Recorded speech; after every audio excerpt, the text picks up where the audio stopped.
Hi everyone! Welcome to my channel. Kumusta naman po kayo? Sana ay okay kayo ngayong araw na ito. And for today's video ay magluluto tayo or gagawa tayo ng pili nut candy. Ayan, kapag galing ka ng Bicol, isa ito sa hindi nawawala na pasalubong, ang pili nut candy. Marami kasing pili trees sa Bicol region, kaya marami din ang napoproduce na pili nuts na ginagawang pili nuts candy. Ang pili tree ay tinatawag na Canarium ovatum.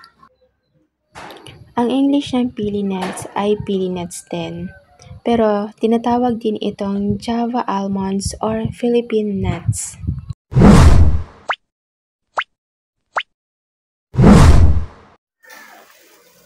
Ayan, simulan na natin ang paggawa ng pili nut candy. Ayan, pakulaan na natin ang pili. Ito yung pinakaloob ng pili. Ayan, kapag nahati na natin itong pili, yung loob nito, yan na yung papakulaan natin. Ayan, pakulaan lang natin yan ng 10 to 15 minutes or hanggang sa maluto na ang pili. Ayan, kapag luto na ang pili, palamigin na natin ito. At kapag malamig na ito, pwede na natin alisin yung balat nito, ganyan. Pipisain lang natin at lalabas na yung loob nito.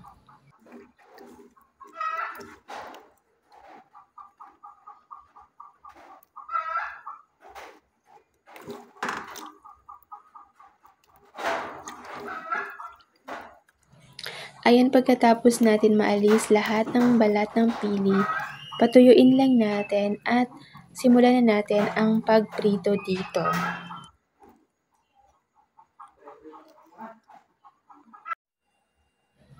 Ayan, magpainit na tayo ng mantika sa ating kawali. At kapag mainit na ito, ilagay na natin ang binalatan natin na pili nuts. Ayan, haluin lang natin ang haluin para hindi masunog ang ilalim nito. Ayan, kapag luto na ang pili nuts, makikita natin na light brown na ito. Pwede na natin itong hanguin.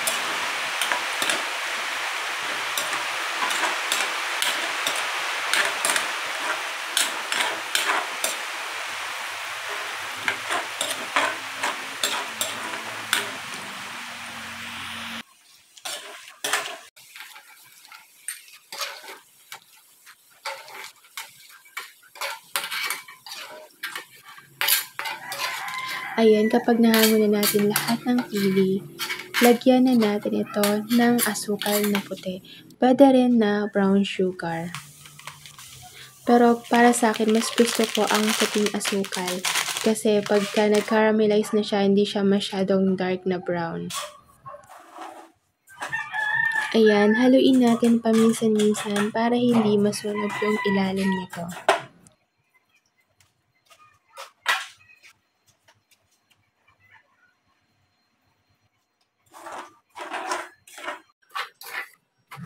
Ayan, unti-unti na natutunaw ang asukal. Ang apoy pala natin guys ay nasa mahinang apoy lamang para hindi masunog ang ating asukal.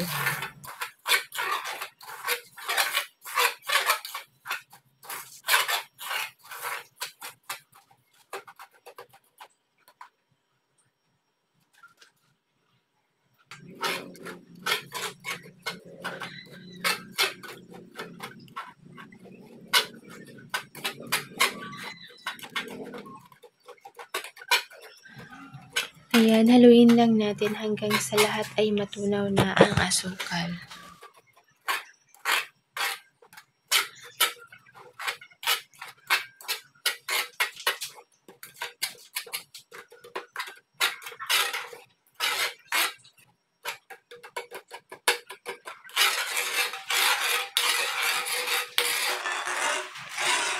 Ayan, kapag natunaw na ang lahat ng asukal, pwede na natin ilagay ang prinito natin na pili nuts kanina. Ayan, haluin lang natin hanggang sa mabalutan na or ma-coat na lahat ang pili nuts.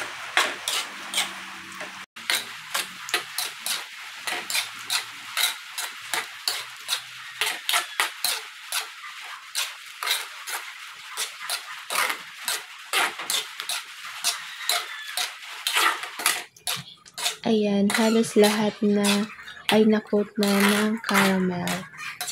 Ayan, kapag okay na yan, pwede na natin yung lagyan ng sesame seeds. Optional lang to guys, pwede rin naman na hindi nalagyan.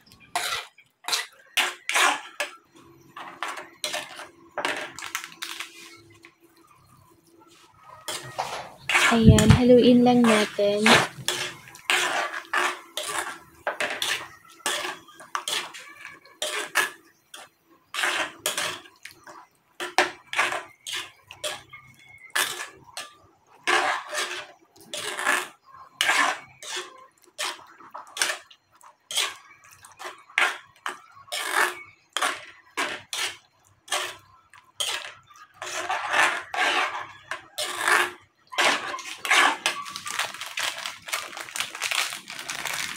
Ayan, kapag okay na guys, pwede na natin hanguin yan.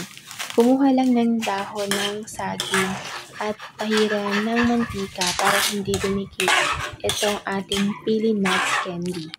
Ayan, unti-unti lang na ilagay at i-spread lang natin para hindi masyadong makapal ang ating pili nuts candy. Kailangan na i-spread out natin yan kapag nilalagay na sa dahon ng saging. Kasi mas maganda yan na hiwa-hiwalay yung pili nuts kapag nilagay na sa garapon or sa bote. Lalo na kung ipapang business nyo yan guys or ititinda.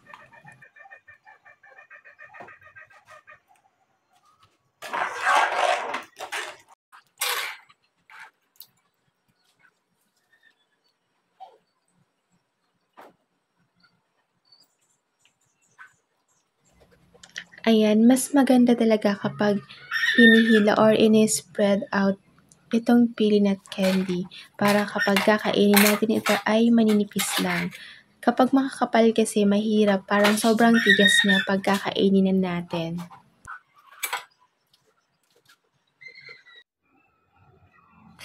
Ayan, ganito guys ang sinasabi ko. Ayan, hinila ko siya.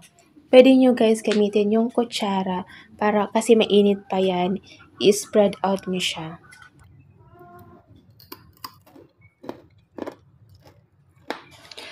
Ayan guys, habang mainit pa, spread out nyo na yan guys. Kasi kapag malamig na yan, hindi mo na siya may spread out kasi matigas na siya. Masyadong matigas na.